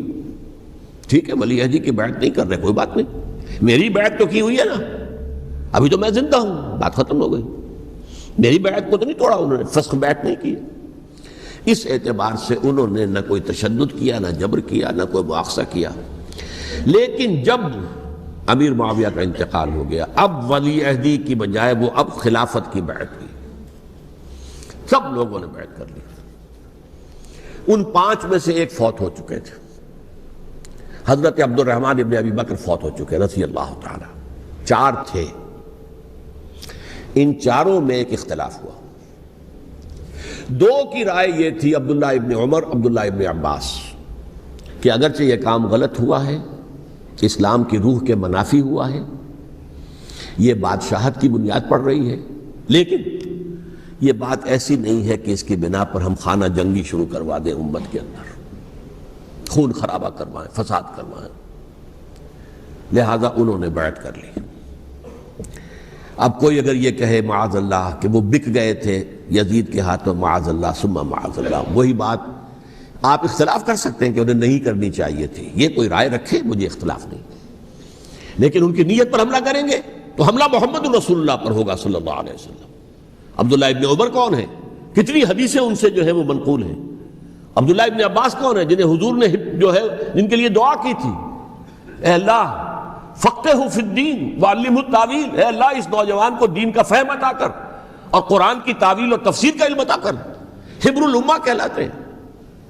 وہ کہیں پیسوں اور ٹکوں کے عوض بک جانے والے نہیں تھے. انہوں نے امت کی مصلحت دیکھی، نیت جو ہے اس پر حملہ نہ کیجیے. البتہ اختلاف کا حق آپ کو حاصل ہے. 2 حضرات جو ہے ڈٹے رہے کہ نہیں، ہمیں کم وٹ میں ریزسٹ کرنا ہے۔ عبداللہ ابن زبیر عمر کے اعتبار سے وہ بڑے ہیں، مسلمانوں میں سب سے پہلے ولادت مدینے میں جا کر جو ہوئی ہے وہ عبداللہ ابن زبیر کی ہوئی ہے۔ ہجرت کر کے جب مہاجرین وہاں پہنچے کچھ عرصے تک کسی کے ہاں کوئی اولاد نہیں ہوئی تو لوگوں نے تانے دینے شروع کر دیے کہ معلوم ہوتا ہے کہ یہاں آ کر یہ مکے کے رہنے والے جو ہیں کمزور ہو گئے ہیں، ان کے ہاں اولاد ہی نہیں ہو رہی۔ پھر عبداللہ ابن زبیر کی ولادت ہوئی ہے، یہ حضرت ابو بکر کے نواسے ہیں، حضور کی زوجہ محترمہ حضرت عائشہ کی بہن حضرت دیکھیے ابھی نام نکل گیا ہے جی، حضرت اسماء رضی اللہ تعالی عنہ عنہما، یہ ان کے صاحبزادے ہیں، حضرت زبیر کے بیٹے۔ ان کا فیصلہ ہوا کہ ہمیں رجسٹ کرنا ہے کم وقت میں ایٹ اینی کاسٹ۔ حضرت حسین ابن علی رضی اللہ تعالی عنہما کا بھی فیصلہ ہوا کہ ہمیں رجسٹ کرنا ہے کم وقت میں۔ البتہ ان میں بھی ایک اختلاف ہو گیا، یعنی یہ دو تو جڑے رہے، ان دو میں اختلاف ہو گیا۔ عبداللہ ابن زبیر کا کہنا یہ تھا کہ ہمیں حجاز میں رہنا چاہیے، یہ سرزمین ہے جس میں نبوت کی برکات سب سے زیادہ ہیں، یہاں ہم مضبوط قلعے کے اندر ہیں، ہمیں یہاں سے جو ہے رجسٹ کرنا چاہیے اور ختم کرنا چاہیے اس نظام کے اندر جو خرابی آ گئی ہے اس کو۔ حضرت حسین رضی اللہ تعالیٰ عنہ کے پاس خطوط کا تانتا بنا ہوا تھا، کوفے سے لوگ خط لکھ رہے تھے، آئیے آئیے آئیے، ہم آپ کے ہاتھ پر بیعت کریں گے، ہم آپ کے ہاتھ پر بیعت کریں گے، ہم آپ کے ہاتھ پر بیعت کریں گے۔ یہی وہ کوفہ جو حضرت علی کا دارالخلافہ رہا تھا اور جو پھر سبائیت کا گڑھ بن گیا تھا۔ چنانچہ حضرت حسین نے حضرت مسلم بن عقیل کو بھیجا وہاں پر کہ میرے نمائندے کی حیثیت سے جا کر وہاں پر بیعت لو۔ 10-12 ہزار افراد نے بیعت کر لی، لیکن اس کے بعد یزید کی طرف سے گورنر بنا کے بھیجا گیا ابن زیاد کو۔ ابن زیاد نے آ کر جو تشدد کیا اور سختی کی تو سب کے سب بیعت توڑ کر اور سب منحرف ہو گئے۔ مخلصین تو وہ تھے نہیں، الکوفی لایوفی، کوفی جو ہے وہ تو کوئی وعدہ وفا کرنے والا ہوتا ہی نہیں، بیعت توڑ دی۔ فمن نقص فانما ينقص على نفسه، بیعت کے بعد بیعت توڑ دینا بہت بڑا گناہ ہے، توڑ دی۔ ادھر اطلاع مل گئی حضرت حسین کو، چل چکے تھے وہ، راستے میں تھے کہ وہاں تو مسلم بن عقیل شہید ہو گئے اور سب لوگوں نے بیعت توڑ دی۔ اب واپس جانا چاہتے تھے لیکن مسلم بن عقیل کے بیٹے جو ہے اڑ گئے۔ یہ عرب کی اپنی ایک جو ہے پرانی ان کی حمیت اور ان کا قبائلی نظام کہ اب ہم اپنے والد کے خون کا قصاص لیے بغیر نہیں جائیں گے۔ حضرت حسین رضی اللہ تعالیٰ عنہ کی مروت اور شرافت کہ یہ میرا ساتھ دینے کے لیے آئے تھے، اب میں ان کا ساتھ نہ دوں تو یہ تو شرافت اور مروت کے خلاف ہے۔ کہا اچھا چلو چلتے۔ وہاں جا کر بھی عین اپنے میدان کے اندر بھی حضرت حسین رضی اللہ تعالیٰ عنہ نے 3 چیزیں پیش کی ان کوفیوں کے لشکر کے خلاف۔ سب سے بڑا لشکر کے اندر سب سے بڑے تو کوفی تھے جنہوں نے بیعتیں کی ہوئی تھی حضرت حسین کے ساتھ۔ دیکھو مجھے جانے دو واپس حجاز کی طرف، یا مجھے سرحدوں پر بھیج دو تاکہ میں کافروں کے ساتھ جنگ کرتے ہوئے اپنی جان دے دوں، یا مجھے یزید کے پاس جانے دو، میں اپنا معاملہ اس سے طے کر لوں۔ لیکن کوفیوں کو یہ گوارا نہیں تھا۔ اگر یہ یزید کے پاس پہنچ گئے تو ہمارا کچا چٹھا بیان کر دیں گے کہ مجھے تو ان لوگوں نے ورغلا کر بلایا تھا۔ اس لیے کہ دیکھیے حضرت امیر معاویہ کے 20 سالوں کے دوران میں بتا چکا ہوں، ان کی حکومت اتنی مستحکم تھی کہ اس کے خلاف کوئی فتنہ اٹھانا ممکن نہیں تھا۔ اب چونکہ چینج اوور ہوا تھا، اور چینج اوور میں آپ کو معلوم ہوتا ہے کہ ایک جس کو کہتے ہیں every thing is in the melting پاٹ، ابھی تو یہ درمیان کے اندر معاملہ ہے، تو انہیں موقع ملا، سر اٹھایا حضرت حسین رضی اللہ تعالیٰ عنہ کو، جو خطوط لکھے جس کے کہ تھیلے کے تھیلے اور بوریوں کی بوریاں بھری ہوئی حضرت حسین کے ساتھ تھی، وہ کہا کہ آئیے ہم آپ سے بیعت کریں گے۔ انہوں نے نہیں مانا، اور اصل میں حضرت حسین کے قاتل وہ کوفی ہیں، وہ بزدل، وہ منافق، جنہوں نے بیعت کر کے بیعت توڑی، اور اب وہ آ گئے کہ اگر یہ حسین رضی اللہ تعالیٰ عنہ بچ کر کہیں یزید کے پاس پہنچ گئے تو پھر ہمارا کچا چٹھا جو ہے وہ سامنے آ جائے گا اور ہماری پھر شامت آ جائے گی۔ لہذا انہوں نے قتل کیا حضرت حسین کو رضی اللہ تعالیٰ۔ ایک بات جو علامہ ڈاکٹر قلب صادق نے فرمائی، اور میرے علم میں یہ بات پہلے نہیں تھی، وہ یہ کہ حضرت حسین کے قتل کا فتویٰ ایک بہت بڑے مفتی نے دیا تھا۔ یہ بات بھی ذرا سمجھ لیجئے۔ حضرت حسین رضی اللہ تعالیٰ عنہ کے قتل کا فتویٰ ایک بہت بڑے مفتی نے دیا تھا. کیوں دیا تھا؟ اس لیے کہ حضور کی احادیث موجود ہیں کہ جب ایک شخص کی ایک خلیفہ کی بیعت ہو جائے تو دوسرا اگر کھڑا ہو تو اسے قتل کر دو. کھلی حدیث. اسی لیے ایک بہت بڑے مفسر بھی ہیں، فقیہ بھی ہیں، قاضی ابن العربی رحمۃ اللہ علیہ. ایک ابن عربی ہیں الف لام کے بغیر، ابن عربی، وہ بہت بڑے صوفی ہیں، فلسفی ہیں، اندلس کے ہیں. یہ قاضی ابن العربی ہیں جنہوں نے قرآن کی ایک تفسیر لکھی ہے اس اعتبار سے کہ صرف ان آیات کی تفسیر جن سے کہ فقہی احکام جو ہیں ان کا استنباط ہوتا ہے.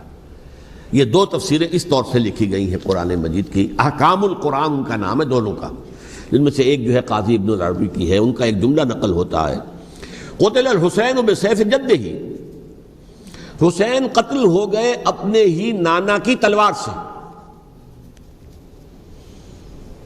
وہ تلوار کیا تھی؟ جب کسی کی بیعت ہو چکی ہو پھر کوئی کھڑا ہو مدعی خلافت، قتل کر دو. میرے نزدیک حضرت حسین مدعی خلافت نہیں تھے. یہ بات اس وقت سامنے لوگوں کے نہیں آئی، بلکہ حکومت نے یہ باور کرا دیا کہ یہ تو باغی ہے، یہ مدعی ہے خلافت کے. انہوں نے تو دعویٰ نہیں کیا خلافت، وہ تو صرف اس عمل کو روکنے کے لیے میدان میں آئے تھے. اور اس بات کو اچھی طرح سمجھ لیجئے کہ اس وقت تک یہ جو تصور آج ہمارے پاس ہے کہ ریاست علیحدہ ہے، حکومت علیحدہ ہے. State of Pakistan, we are loyal to the state of Pakistan. ہم ریاست پاکستان کے وفادار ہیں، گورنمنٹ آف پاکستان کے وفادار نہیں ہیں. We are not loyal to the government. Government تو کبھی بے نظیر کی تھی، ہم اس کے خلاف تحریک چلا رہے تھے، یا کبھی کسی اور کی تھی اس کے خلاف تحریک چل رہی ہے، یا کبھی ضیاء الحق کی تھی اس کے خلاف تحریک چل رہی ہے. گورنمنٹ کو بدلنا تو عوام کا حق ہے. آج اس وقت نہیں تھا. اس وقت ریاست اور حکومت کا کوئی فرق نہیں تھا. لہذا جو حکومت سے اختلاف کرے گویا کہ باغی ہے. یہ ہے اصل میں وہ پیچیدہ مسئلہ کہ کیوں کسی مفتی نے فتویٰ دے دیا. اس لیے کہ اس وقت تک ریاست اور حکومت کا فرق واضح نہیں تھا دنیا پر. یہ تو ابھی کوئی 100-150 سال کی بات ہے کہ آج ہمارا جو پولیٹیکل سائنس کا ایولیوشن ہوا ہے وہ اس سٹیج تک پہنچ گیا ہے کہ اسٹیٹ علیحدہ ہے، حکومت علیحدہ ہے. حکومت تو اسٹیٹ کے 3 آرگنز میں سے ایک آرگن ہے. ایڈمنسٹریشن حکومت کی ہے، جوڈیشری ہے اور لیجسلیچر ہے. 3 آرگنز ہیں بڑے بڑے، ان میں سے ایک ہے. تو حکومت کو بدلنا تو عوام کا حق ہے، چاہے وہ ووٹ کے ذریعے بدلیں، چاہے ایجیٹیشن. اگر پرامن ایجیٹیشن ہے اس سے حکومت کو بدلنے کا حق حاصل ہے دستوری طور پر ہر اعتبار سے. اس وقت یہ نہیں تھا. لہذا صورتحال یہ بن گئی کہ حکومت وقت نے باور کرا دیا مسلمانوں کو. ورنہ سوچئے نواسہ رسول کو قتل کرنا کوئی آسان کام تھا؟ آخر سب کلمہ گو تھے کہ نہیں تھے؟ کلمہ گو تو تھے نا، اور حضور سے عقیدت اور محبت میں کمی. لیکن یہ کہ فتویٰ اگر ایک بہت بڑے مفتی کا، جو کہ حضرت علامہ ڈاکٹر قلب صادق صاحب نے فرمایا، مجھے اس مفتی کا نام بھی معلوم نہیں، کہ ایک مفتی ہی کا فتویٰ تھا وہ، جس کے بنا پر اب ان لوگوں نے حضرت حسین کو قتل کیا. اور یہی وجہ ہے کہ انہوں نے پھر خیموں کو بھی آگ لگا دی. وائی؟ حالانکہ دیکھیے اگر دشمنی کا انتقام ہوتا تو حضرت علی بن حسین جو بیمار تھے، جو بعد میں زین العابدین رحمۃ اللہ علیہ کے نام سے پھر یہ اہل تشیع کے چوتھے امام معصوم ہیں، حضرت علی، حضرت حسن، حضرت حسین، اور پھر حضرت علی بن حسین زین العابدین رحمۃ اللہ علیہ، کیا ان کو بھی قتل کرتے تھے؟ حضرت حسین کی نسل ہی ختم ہو جاتی، لیکن نہیں کیا. آگ کیوں لگائی؟ آگ اس لیے لگائی کہ وہ جو ڈاکومنٹری پروف ہے ہماری غداری کا یزید کے خلاف حضرت حسین کو جو ہم نے دعوت دی، وہ جو ڈاکومنٹری پروف خطوط کی شکل میں موجود ہے وہ ختم ہو جائے، ڈسٹرائے ہو جائے. اس کے لیے انہوں نے خیموں میں آگ لگائی. بہرحال یہ ہے تاریخی پس منظر. یہ اسی سبائی فتنے کا تسلسل ہے جس نے سب سے پہلے حضرت عثمان کی جان لی رضی اللہ تعالیٰ عنہ. 5 سال تک مسلمانوں میں خانہ جنگی رکھی، حضرت علی کو پھر شہید کیا، اور اس کے بعد جو ہے 20 سال حضرت امیر معاویہ کے تو سر نہیں اٹھا سکے. لیکن پھر جب ایک چینج اوور ہو رہا تھا تو اس وقت انہوں نے موقع غنیمت سمجھا کہ اب کھڑے ہو جاؤ اور اب دوبارہ ایک فتنہ جو ہے اس کو امت کے اندر پیدا کر دو. اچھا، اس معاملے میں ایک بات جو میں نے وہاں کہی کہ ہمارے ہاں شاعرانہ جو مبالغہ آمیزی ہے. یہ میری گفتگو کا حصہ انہوں نے حذف کر دیا ہے.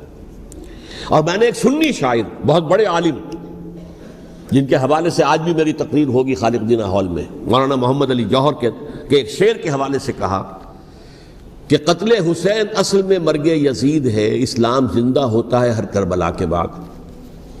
میں نے کہا بالکل محمل شعر ہے، اسلام مرا ہی نہیں تھا، زندہ ہونے کا کیا سوال.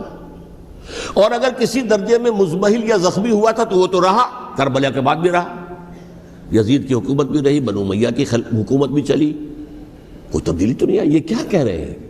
اسلام زندہ ہوتا ہے کربلا کے بعد. میں نے کہا اسلام مرا نہیں تھا.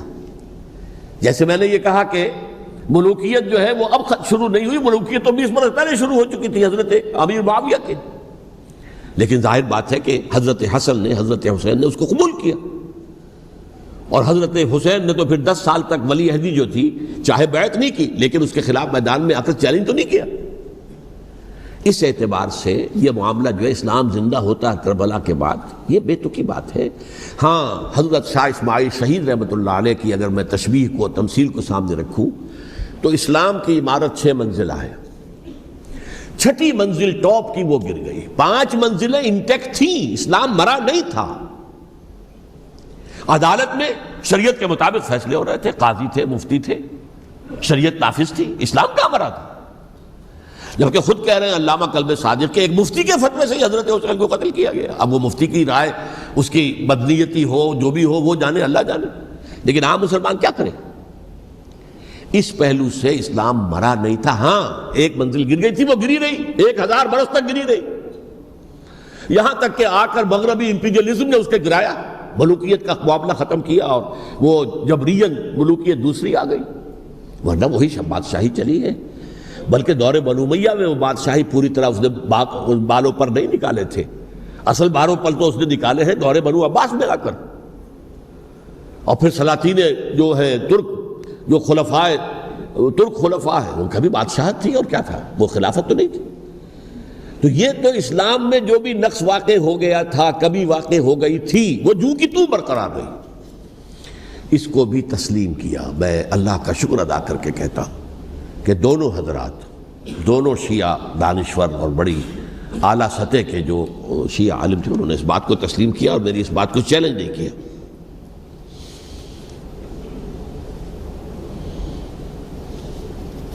اصل میں تیسری بات میں نے یہ کہی کہ دیکھیے حضرت حسین رضی اللہ تعالی عنہ کی اس شہادت کے بعد،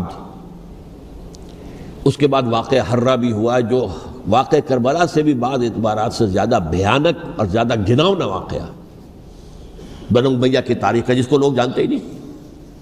مدینہ کے کچھ لوگوں نے بغاوت کی اور انہوں نے اس کے خلاف فوج بھیجی، اور فوج کو جب مدینہ فتح کر لیا 3 دن کے لیے حلال کر دیا، جو چاہو کرو، یہاں جسے چاہو مارو، جسے چاہو لوٹو، جس کا گھر چاہو برباد کرو، جس عورت کو چاہو ریپ کرو. اور یہ مدینہ النبی کے اندر ہوا ہے. تو کاٹ کھانے والی ملوکیت کے اندر بہت سے واقعات ہوئے. عبداللہ ابن زبیر کھڑے ہوئے، انہوں نے حکومت قائم کی تھی، لیکن یہ کہ وہ تو 6 سال کے لیے کامیاب بھی رہے، ایک حکومت قائم کی، بنو امیہ کے ہاتھ پر بیعت نہیں کی، بالآخر ان کی حکومت بھی ختم ہو گئی. پھر حضرت زید کھڑے ہوئے، انہوں نے بغاوت کی، وہ بھی ناکام رہ گئے.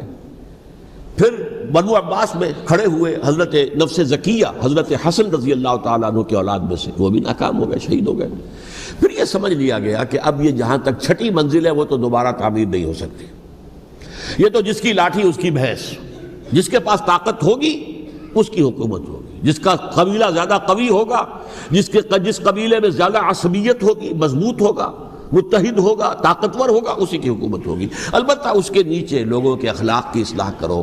صوفیاء کرام نے وہ کام اپنے ذمے لیا، اور بالکل وہی کام ہے کہ جو ائمہ اہل بیت کرتے رہے. حضرت حسن کی اولاد میں پھر حضرت علی بن حسین رضی اللہ تعالی، حضرت حسین کی اولاد میں پھر امام محمد باقر، امام محمد جعفر صادق، اور اس کے بعد بھی 5 اور، کسی نے بغاوت نہیں کی. جیسے علماء کرام کام کر رہے تھے اور جیسے صوفیاء کرام کام کر رہے تھے، ایسے ہی وہ مسلمانوں کی علمی تربیت، روحانی تربیت و تزکیہ کر رہے تھے. کسی نے حکومت کو چیلنج نہیں کی. نوٹ کر لیجیے اس بات. حضرت علی نے بھی چیلنج نہیں کیا تھا, حضرت حسن نے چیلنج نہیں کیا, خود صلح کر لی. تو ائمہ اہل بیت جو 12 یہ گنتے ہیں, جن میں سے آخری جو ہیں حضرت مہدی کو تو ابھی ظاہر ہونا ہے, ان کے عقیدے کے مطابق وہ روح پوش ہیں, وہ ظاہر ہوں گے. لیکن 11 حضرات کے بارے میں یہ کہ حضرت حسین کے سوا کسی نے بھی چیلنج نہیں کیا وقت کے نظام, اور حضرت حسین نے بھی اس مغالطے پر کیا کہ کوفی ساتھ دیں گے, اور یہ موقع ہے کہ یہ جو 6ٹھی منزل اسلام کی گر گئی ہے اسے دوبارہ تعمیر کر دیا جائے. انہوں نے خلافت کا دعویٰ نہیں کیا تھا, یہ انہیں عوام کو مغالطے میں مبتلا کیا گیا کہ یہ خلافت کا مدعی ہو کر سامنے آیا. جیسا کہ میں نے آپ سے کہا تھا, امیر معاویہ نے حضرت علی کے عہد خلافت میں کبھی خلافت کا دعویٰ نہیں کیا, مدعی خلافت نہیں تھے. وہ تو یہ کہتے تھے کہ قاتلان حسین جو ہے, قاتلان عثمان کو سزا دو, قصاص دو, بس. اسی طرح حضرت حسین نے بھی, اب دیکھیے اس ضمن میں اس میں کوئی شک نہیں ہے, حضرت حسین رضی اللہ تعالی عنہ کی جو شہادت ہوئی ہے اور ان کے ساتھیوں کی, اعزاء و اقارب کی, تاریخ انسانی میں یہ عزم, ہمت, شجاعت, مثابرت, صبر, استقلال, استقامت, اس کی بہت روشن مثال ہے, بہت روشن مثال ہے, بہت روشن مثال. لیکن اس سے تاریخ کی رفتار پر کوئی اثر نہیں پڑا. وہ جو ملوکیت آ گئی تھی وہ اور گہری سے گہری ہوتی چلی گئی. واقعہ کربلا کے بعد تو واقعہ ہررا ہوا میں نے گنوا دیا, اس سے زیادہ تو میرے خیال میں کہ اور ہمارے لیے لائق شرم جو ہے کوئی واقعہ ہے ہی نہیں اس پہلو سے. لیکن حضرت حسین کا ایک, اب ان کو یہ کہ میں مطلب یہ کہ اگر میں ان کے ہاتھ پر بیعت کر لیتا ہوں, جو کہ اس وقت سامنے موجود تھے, کہ یزید کی بیعت تمہارے ہاتھ پر کرتا ہوں, تو گویا کہ اپنے آپ کو سرنڈر کر دیتے. وہی خطرہ جو امیر معاویہ کو تھا کہ مجھے وہ تو پہنچنے بھی نہیں دیں گے علی تک رضی اللہ تعالیٰ عنہ, اور مجھے پہلے ہی شہید کر دیں گے. یہی خطرہ حسین کو تھا رضی اللہ تعالیٰ عنہ کہ مجھے یزید تک پہنچنے نہیں دیں گے, پہلے ہی قتل کر دیں گے. اور ویسے بھی یہ ایک شرافت, مروت اور حمیت اور غیرت اور عزت نفس کا تقاضا بھی تھا کہ بھائی معاملہ ہے یزید کا, میرا مجھے وہاں جانے دو, اللہ اللہ خیر سنا, یو کین اسکورٹ می, میرے دائیں بائیں چلو تاکہ میں کہیں اور بھاگ نہ جاؤں تمہارے خیال میں, مجھے وہاں پہنچا دو, میں وہاں پہ جا کے اس سے معاملہ کر لوں. لیکن انہوں نے قتل کیا. اصل قاتلان کوفی, وہی سبائی. البتہ یہ ہے کہ اس واقعے کی جو یادگار ہے اس میں کوئی شک نہیں ہے کہ اس نے مسلمانوں میں سے ایک گروہ کے دل میں قربانی اور شہادت کا جذبہ بہت پیدا کیا, اس میں کوئی شک نہیں. اور جس طریقے سے کہ عاشورہ محرم میں یاد منائی جاتی ہے, جس طریقے سے اس نے اہل تشیع کے اندر قربانی کا جذبہ بے انتہا پیدا کر دیا. اگرچہ وہ جذبہ بروئے کار نہیں آتا, اس لیے کہ ان کے ہاں یہ عقیدہ ہے, یہ طے ہے کہ جب تک حضرت مہدی ظاہر نہیں ہوں گے ہم کسی کے خلاف بغاوت نہیں کریں گے. یہ پوری تاریخ میں ان کا معاملہ رہا, تمام جو ہے ائمہ اہل بیت کا معاملہ رہا. جب تک مہدی نہیں آتے, keep sitting and keep waiting, wait and see, that's all. یہ تو خمینی صاحب نے کیا ہے, آیت اللہ خمینی صاحب نے, کہ انہوں نے یہ ایران کے شیعوں کو باور کرایا کہ بھائی جب آئیں گے حضرت مہدی آ جائیں گے, لیکن ہم اب ہاتھ پر ہاتھ رکھ کر بیٹھے رہیں, باطل کو چیلنج بھی نہ کریں. ہمیں کچھ تو کرنا چاہیے, وہ ہاتھ پاؤں ہلانے چاہیے, اور کچھ نہیں تو مہدی کا راستہ جو ہے صاف کرنا چاہیے, تمہید کرنی چاہیے, ان کے راستہ ہموار کیا جائے. تو یہ ان کی بڑی عظمت ہے آیت اللہ خمینی صاحب کی کہ اہل تشیع ایران کے جو ہیں ان سے انہوں نے یہ بات منوا لی کہ ہم بالکل انرٹ نہیں بیٹھے رہیں گے, بلکہ اب انہیں نائب امام قرار دے کر, اور ولایت فقیہ کے فلسفے کے حوالے سے, یہ 2 چیزیں ان کی جو ہیں بنیادی فلسفے کی ہیں, وہ اس وقت میرا موضوع نہیں ہے. انہوں نے عوام کو ایسا کھڑا کیا ہے کہ 20,000 سے لے کر 30,000 کے درمیان انسانوں نے جانیں دے دی. عورتوں کے جلوس نکلے, شیرخوار بچہ گود میں ہے عورت کے, اور گولی کھا رہی ہے اور مر رہی ہے, گر رہی ہے. آپ سوچئے زندگی کتنی عزیز ہوتی ہے, اور شیرخوار بچے کے لیے ماں کی جو زندگی ہے, اس ماں کو اپنی زندگی کتنی عزیز تر ہوگی کہ اپنے لیے نہیں تو اس بچے کے لیے مجھے جینا ہے. لیکن نہیں, گولیاں کھائیں اور گری. یہ جذبہ انہی میں ہے. واقعہ یہ ہے کہ اہل سنت کے اندر یہ جذبہ نہ ہونے کے برابر ہے. یہ میں واشگاف الفاظ میں کہہ رہا ہوں. پورے عالم اسلام میں صرف شیعہ ایران ایسا نکلا ہے کہ جس نے بادشاہت کا خاتمہ کیا، باقی سعودی عرب میں بادشاہت بیٹھی ہوئی ہے، ڈٹ کر بیٹھی ہوئی، اربوں ڈالر کا ایک ایک محل بنتا ہے ان بادشاہوں کا، اور سنی سن ہے، سن، کوئی حرکت نہیں۔ وہ تو اب جو حرکت ہو رہی ہے وہ اینٹی امریکن حرکت ہے جو ہو رہی ہے، وہ در حقیقت وہ مسئلہ بالکل دوسرا ہے جو اس وقت ہو رہا ہے، لیکن یہ کہ عالم اسلام میں کوئی تحریک ایسے نہیں اٹھی۔ یہ اہل تشیع میں ہے جو بالکل استثنائی بات ہے کہ انہوں نے جو ہے ایک ایسا بادشاہ جس کو کہا جاتا تھا کہ اس کا جو اسلحہ خانہ ہے وہ ایشیا میں سب سے بڑا اسلحہ خانہ ہے، جو 2500 سالہ پرانی جو ایک عظمت تھی ایران کی اس کو دوبارہ تازہ اور زندہ کرنا چاہتا تھا۔ 2500 سالہ برسی اس نے منائی تھی، اس کے لیے ایک شہر آباد کیا تھا کہ خسرو یا سائرس یا ذوالقرنین قرآن مجید کی اصطلاح میں اس کی یادگار بنائی تھی، اور وہ سوچ رہا تھا کہ وہی عظمت دوبارہ ایران کی ہوگی جو کہ خسرو کے زمانے میں تھی، جس کا قرآن مجید میں سورہ کہف کے اندر ذکر ہے، مشرقی فتوحات، مغربی فتوحات، شمالی فتوحات۔ تو وہ بادشاہ ہے اس کو بھاگنا پڑا وہاں قربانی کی وجہ سے۔ تو یہ جو ہے واقعہ کربلا نے، اس میں کوئی شک نہیں ہے کہ ایک ایسی مشعل روشن کی ہے جس کو کہ ہر شخص کو دیکھنا چاہیے۔ یہ بھی انسان، جیسے کہ اقبال نے ایک شعر کہا تھا غالب کے لیے، فکر انسان پر تیری ہستی سے یہ روشن ہوا ہے، پرے مرغ تخیل کی رسائی تاک ہو جا۔ تو فکر انسان پر حضرت حسین کی قربانی سے یہ واضح ہوا ہے کہ انسان کس حد تک جا سکتا ہے قربانی دینے کے لیے اپنے کسی مقصد کے لیے۔ مقصد ان کا جو تھا، میں نے اسی لیے آیت پڑھی تھی، معاذ اللہ ثم معاذ اللہ۔ میں ایک آخری بات جو کہہ رہا ہوں وہ نوٹ کر لیجئے، ایک خاص انتہائی نقطہ نظر کے عام کیے جانے کی وجہ سے سنیوں میں بھی ایک انتہائی رد عمل پیدا ہوا ہے، ایکسٹریم رائٹسٹ سنیز۔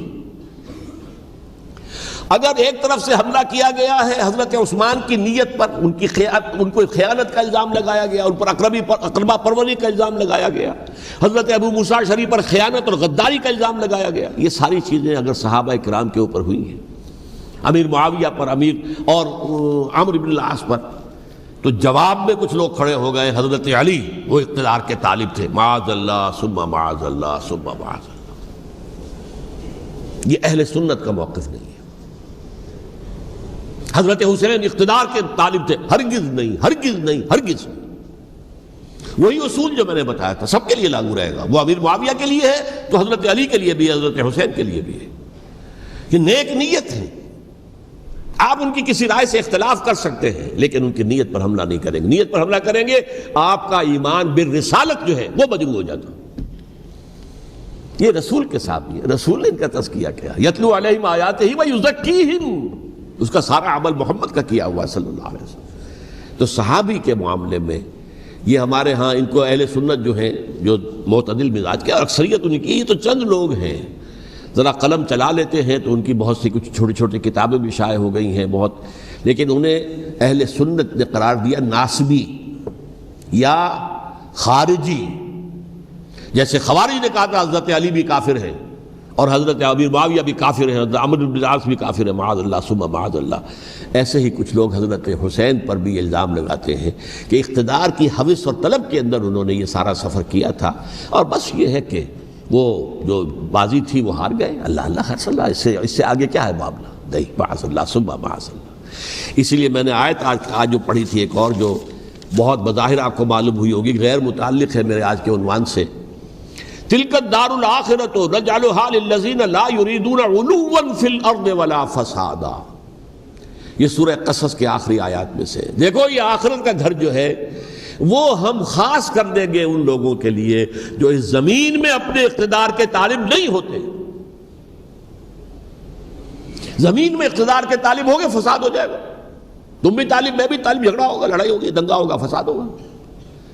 تلک الدار الآخرۃ نجعلھا للذین لا یریدون علوا فی الارض ولا فسادا۔ جو لوگ زمین میں اپنے اقتدار کے طالب اور اس کے نتیجے میں فساد پیدا کرنے والے نہیں ہیں، ان کے لیے ہم نے آخرت کا گھر خاص کیا ہے۔ والعاقبۃ للمتقین، اور عاقبت جو ہے، انجام کار، آخرت جو ہے وہ تو متقیوں کے لیے ہے۔ اسی میں آئیں گے سب صحابہ کرام، خواہ وہ حضرت علی ہے رضی اللہ تعالیٰ عنہ، اور خواہ وہ حضرت امیر معاویہ ہیں، حضرت عثمان ہیں رضی اللہ تعالیٰ عنہما، خواہ حضرت حسن ہیں، حضرت حسین ہیں رضی اللہ تعالیٰ عنہما، خواہ عبداللہ ابن زبیر ہے، خواہ عبداللہ ابن عباس ہے، خواہ عبداللہ ابن عمر ہے رضی اللہ تعالیٰ عنہم اجمعین۔ اس اصول کو سامنے رکھ کر اختلاف آپ کر سکتے ہیں کسی سے بھی، لیکن کسی کی نیت پر حملہ کریں گے تو اصل میں آپ کا ایمان بالرسالت مجروح ہو جائے گا۔ علی کو نبی اکرم صلی اللہ علیہ وسلم نے اپنا نائب بنا کر چھوڑا تھا جب غزوہ تبوک میں جا رہے تھے مدینے میں۔ حضرت علی نے کہا بھی کہ مجھے آپ عورتوں کے ساتھ بٹھا کے جا رہے ہیں۔ فرمایا تمہارا مقام میرے ساتھ وہی ہے جو موسیٰ کے ساتھ ہارون کا تھا۔ ہارون کو چھوڑ کر گئے تھے نا یہودیوں کے پاس جب گئے تھے تورات لینے کے لیے، تو تمہارا وہی مقام ہے میرے ساتھ۔ تو یہ حضرت علی ہیں رضی اللہ، ان کے بارے میں میرا ان کی کیا عظمت میری نگاہ میں۔ تو یہ 3 کتابچے ہیں، مجھے نہیں معلوم تیسرا یہاں ہے یا نہیں ہے، بہرحال آپ لوگوں کو ریکمینڈ کر رہا ہوں کہ ان کا مطالعہ کریں۔ اب یہ کہ آخری بات یہ کہ اصل ہمارے کرنے کا کام کیا ہے۔ دیکھیے کیوں نہیں کیا کسی نے بھی خروج کا معاملہ، وہ میں واضح کر چکا ہوں، بغاوت نہیں کی۔ کیوں؟ ایک تو ریاست اور حکومت میں فرق نہیں تھا، ذرا کھڑا ہو اور وہ باغی قرار پائیں گے، واجب القتل ہو جائیں گے، فتوے کی زد میں آ جائے، یہ معاملہ تھا۔ اور دوسرے یہ کہ عمارت پوری گری نہیں تھی، ایک منزل گری تھی نا۔ آج ہم کہاں کھڑے ہیں؟ پوری عمارت گری ہوئی ہے، نہ شرعی عدالتیں ہیں، نہ شرعی فیصلے ہیں، نہ احکام الہی نافذ ہیں، نہ حدود اور قصاص کے معاملات، کچھ بھی نہیں۔ ہمارا فرض کیا ہے؟ حضرت حسین کی مدح کرتے رہیے، تعریف کرتے رہیے، صحابہ کرام کی مدح کرتے رہیے، مدح صحابہ، اس کے لیے مجلسیں قائم ہو رہی۔ بھائی کر کیا رہے ہو؟ تھے تو آبا وہ تمہارے ہی، مگر تم کیا ہو؟ ہاتھ پر ہاتھ دھرے منتظر فردا ہو۔ تلک امۃ قد خلت لہا ما کسبت ولکم ما کسبتم۔ وہ تو ایک امت تھی جو چلی گئی، اللہ کے ہاں پہنچ گئے، جو کچھ انہوں نے کمایا وہ ان کے لیے، تمہارے لیے نہیں ہے۔ تمہارے لیے وہ ہوگا جو تم کماؤ گے۔ ہمارے لیے راستہ اب یہی ہے کہ خلافت راشدہ کے مکمل نظام کو اثر نو قائم کرنے کے لیے منہج انقلاب نبوی کو اختیار کریں۔ میری کتاب اس پر، کیسٹس اس پر، آڈیو کیسٹس، ویڈیو کیسٹس، سی ڈیز، نہ معلوم ڈی وی ڈی، سب کچھ موجود۔ سیرت النبی پر تو میں عرض کر چکا ہوں، فلسفہ سیرت النبی سمجھنا ہے تو میری کتاب پڑھیے، ورنہ سیرت النبی آپ پڑھ لیں گے، واقعات معلوم ہو جائیں گے، فلسفہ سیرت سامنے نہیں آئے، اس کا آپ مطالعہ کریں گے میری کتاب سے۔ اور دوسرے یہ کہ یہ خلافت قائم کرنے کے لیے جو جد و جہد ہم کر رہے ہیں، تحریک خلافت پاکستان جس کا میں داعی ہوں ادنا سا، وہ تنظیم نہیں ہے، میں اس کا امیر نہیں، وہ ایک تحریک ہے۔ جیسے تحریک پاکستان کہلاتی تھی جس کی تنظیم تھی مسلم لیگ، پارٹی کا نام مسلم لیگ تھا، لیکن تحریک پاکستان، اس طرح تحریک خلافت پاکستان وہ ہم نے چلائی ہے تنظیم اسلامی کے تحت۔ یہ خلافت جب پہلی چلی تھی آج سے 84 سال قبل، نومبر 1921 میں خالق دینہ ہال میں وہ مقدمہ چلا تھا، جس کے نتیجے میں بڑے بڑے جو لیڈر تھے ہمارے، مولانا محمد علی جوہر اور مولانا حسین مدنی اور مولانا ابوالکلام آزاد، ان سب کو 2 سال کی قید کی سزا سنائی گئی تھی، بغاوت، مقدمہ بغاوت، یہ خالق دینہ ہال۔ اسی میں سن 91 یا 92 میں میں نے 3 دن تقریریں کی تھیں، جن میں آج سے پھر میں 3 تقریریں کرنے والا ہوں، ایک آج شام کو، ایک کل شام کو رات 9 بجے، آج بھی کل بھی، ایک پرسوں اتوار کی صبح کو 10 بجے ہے کیا 11 بجے۔ تو ان میں آپ حضرات شرکت فرمائیں، تاکہ اصل جو ہمارے کرنے کا کام ہے، تاریخ کو بھی سمجھنا چاہیے، تاریخ کے عوامل کیا ہیں، کیا پس پردہ عوامل کار فرما تھے، کیا کسی شے کی اصل حقیقت ہے، وہ سمجھنا چاہیے۔ لیکن یہ ہے کہ اس اعتبار سے میں نے جب یہ لفظ استعمال کیا تھا اس مذاکرے میں، لپ سروس، کہ یہ ہم صرف لپ سروس کرتے رہیں، مدح کے بیان کرتے رہیں، منقبت بیان کرتے رہیں، حضور کی نعتیں کہتے رہیں، تو اس سے تو بات نہیں بنے گی جب تک کہ وہ فرض منصبی شہادت علی الناس کا جو ہمارے ذمے ہے بحیثیت امت محمد صلی اللہ علیہ وسلم اس کو ادا نہ کریں۔ مجھے خوشی ہے کہ اس کی بھی تائید دونوں حضرات نے کی، ہاں یہ لپ سروس کا معاملہ ہے۔ اللہ تعالی حضرت حسین کے نقش قدم پر چلتے ہوئے، بلکہ اصل میں تو ہمارے لیے اسوہ رسول ہے محمد صلی اللہ علیہ وسلم کا، اس پر چلتے ہوئے ہم پاکستان میں اسلام کا نظام خلافت قائم کرنے کی جد و جہد کریں۔ اقول قولی ھذا واستغفر اللہ لی ولکم ولسائر المسلمین والمسلمات۔